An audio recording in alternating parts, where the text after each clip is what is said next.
Good Tuesday afternoon time, 11 Alive. Weather impact meteorologist Melissa Noor continuing to track Tropical Storm Debby, which is crawling now. The forward speed has slowed down. It's moving right near the Georgia and South Carolina state line, just very close to Savannah. And the center of this storm is going to meander in that same general area, moving offshore here over the next 36 hours. So it's forward movement slowing down, getting more of an easterly component, and this is going to bring still much more in the way of flooding threats over the next 48 hours and even beyond that at the end of the week as we finally pick up the forward speed. Let me step over to the key well and I'll show you kind of where the storm is right now, where we are watching the center of it, and where we're expecting all that heavy rainfall to go from here.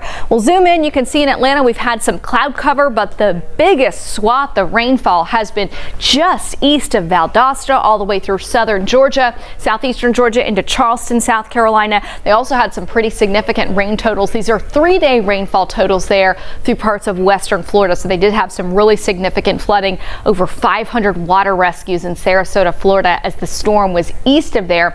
That was on Sunday night and Monday. Let me show you rainfall totals here in southeastern Georgia. Notice there's a pretty sharp cutoff between who saw maybe only 2 inches of rain and who saw in excess of 6 to 7 inches of rainfall. So Macon only picked up ½ inch to an inch of rain, but that rain swath, the steady shield of rain, that was really from Valdosta and Point C, so about Statesboro, Swainsboro area, points east of there, and all in this yellow color. Those are rainfall totals in excess of 7 inches. You notice I have queried a few of these locations which show you rain totals not far from a foot of rain in a matter of 72 hours in the Savannah area, and that's why we have seen some reports of flooding.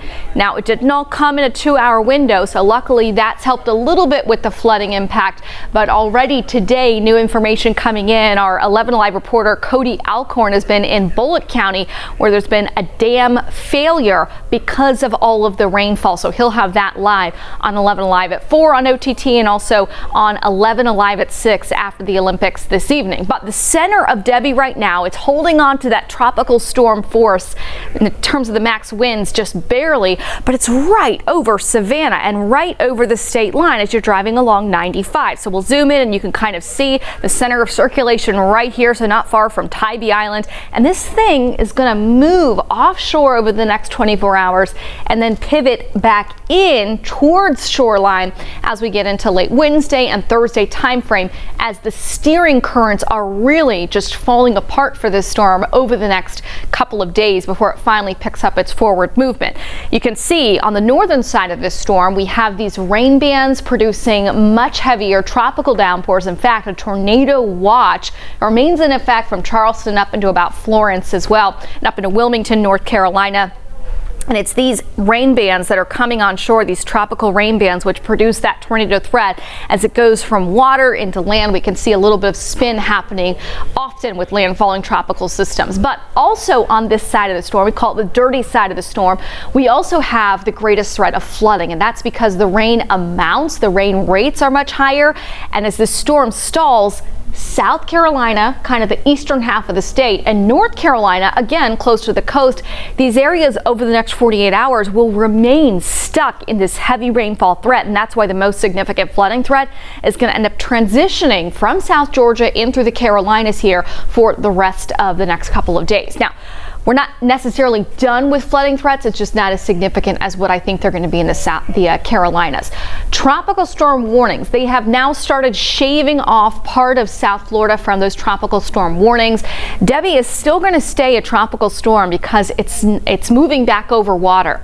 So it'll in fact have a little bit of an opportunity to regain some strength, to re-strengthen a little bit before it moves onshore again late on Wednesday and into Thursday as well. But you notice in this yellow color, which is part really towards the outer banks of North Carolina now, they've extended those tropical storm watches up the coast and all of that coastal area of South Carolina under tropical storm warnings. We still have a tropical storm warning in effect near the Savannah area.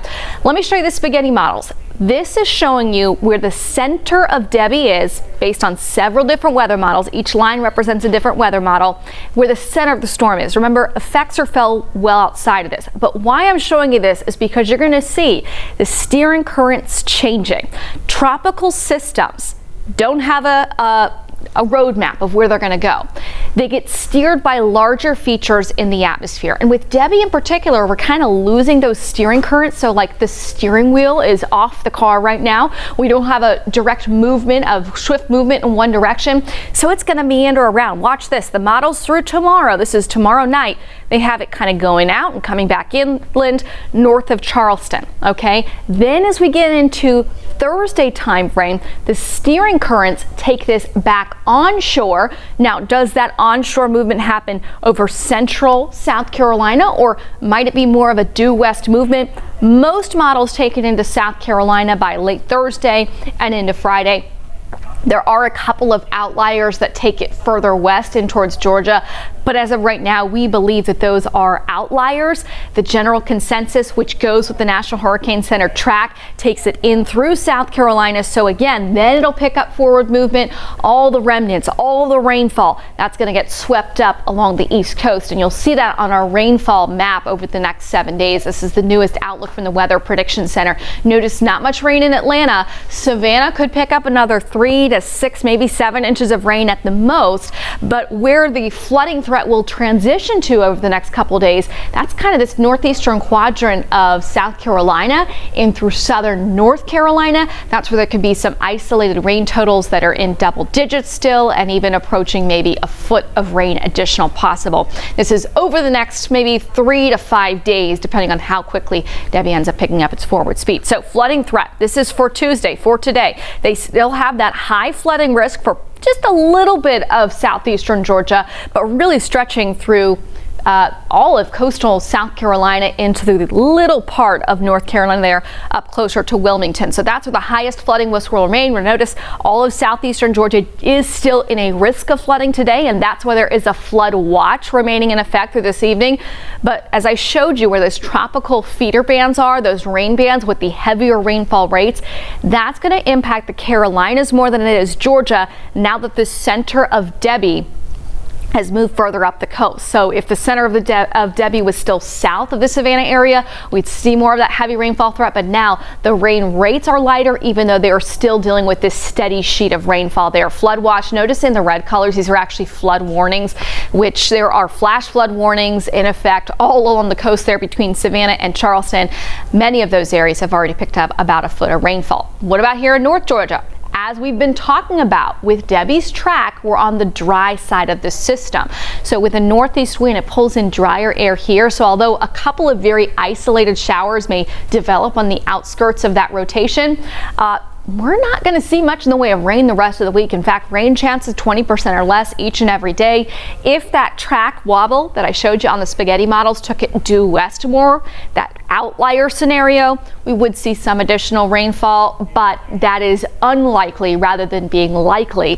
As of right now, most of our models take it up through South Carolina and North Carolina for its final landfall. Here's Tropical Storm Debby track from the Hurricane Center. 2 o'clock advisory just in. Again, it's right on the Georgia and South Carolina state line there. Steering currents take it very slowly at a crawl out back over water. It's not going to make it far enough east to hit the Gulf Stream to really intensify, but it'll have some modest strengthening possible. So right now those winds are 40 miles per hour.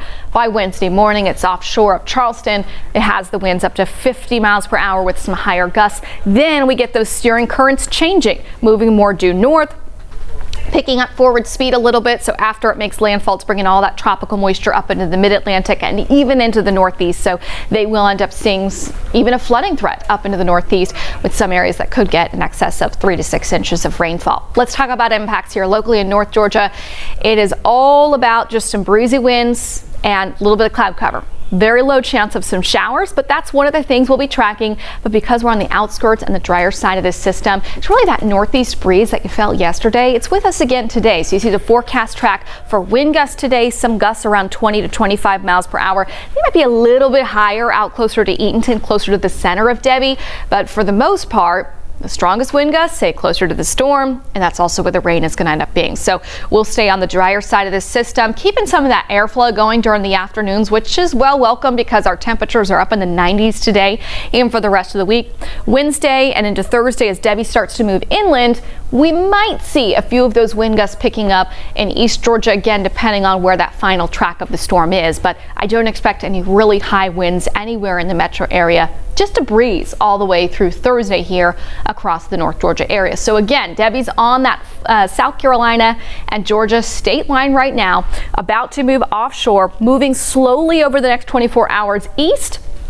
Then as we get into late Wednesday and Thursday, pivoting back up to the north and northwest, and that's where the steering currents will eventually take it. This model brings it inland in South Carolina. That's pretty much model consensus at this point. Notice close to the state line, there might be more rain moving back in, but that really heavy rain and flooding threat is going to push up through the Carolinas, and eventually this thing gets swept up in a little incoming trough of low pressure, and that'll eventually be swept out into the Atlantic. Now, while we're tracking Debby, we're also tracking another area that has a low chance of development here over the next 7 days. A little tropical wave, which might have a low chance of development, something we've been watching in the models that could impact the western Gulf of Mexico into next week, but right now just a 30% chance of development. So just kind of recapping the planner for today, breezy winds here locally. We're tracking Debby along the Georgia coastline, but impacts in North Georgia and the Atlanta area staying pretty minimal. The rain chance is less than 20%.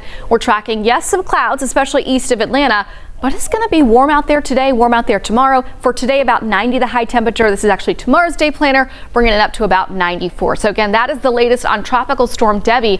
We do get our next update from the National Hurricane Center coming up at 5 o'clock today. And before that, we have on 11 Alive Plus at 4 o'clock today, Cody Alcorn Alive, where that dam has failed in Bullitt County, and expecting to hear more on what they are going to do to protect the houses that could potentially flood. And also some roads have been impacted. One road was washed out there as well. I'm meteorologist Melissa Knorr with the 11 Alive Weather Impact Team. Meteorologist Chris Holcomb will take over at 6 o'clock on 11 Alive News after the Olympics.